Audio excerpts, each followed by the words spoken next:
ఇటీవల కాలంలో the family man డైరెక్టర్లో ఒకరైన రాజ్ నిడమూర్తో సమంత డేటింగ్ చేస్తున్నారనే రూమర్లు, గాసిప్ వార్తలు జాతీయ మీడియా బాలీవుడ్లో గుప్పమన్నాయి.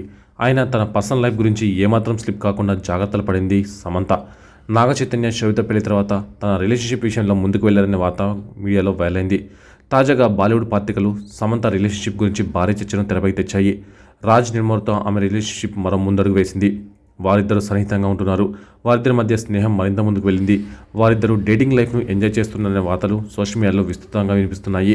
ఇటీవల world pickle ball league match సందర్భంగా సమంత రూత్ ప్రభు తాను ఓనర్గా వ్యవహరిస్తున్న చెన్నై సూపర్ చాంప్స్ జట్టును ప్రోత్సహించేందుకు వచ్చారు. తన వెంట రాజ్ నిడమూర్ కూడా తీసుకురావడంతో వారిద్దరి మధ్య రూమర్లకు మరింత బలం చేకూరినట్టయిందని సినీ వర్గాలు అభిప్రాయపడుతున్నాయి. అంతేకాదు, రాజ్ చేతిని పట్టుకుని నడిచి రావడం భారీ చర్చకు దారితీసింది. అయితే పెళ్లైన వ్యక్తితో ఈమె డేటింగ్ చేస్తుందనే వార్తపై కొందరు నెటిజన్లు ఆమెపై తీవ్ర ఆగ్రహం వ్యక్తం చేస్తున్నారు.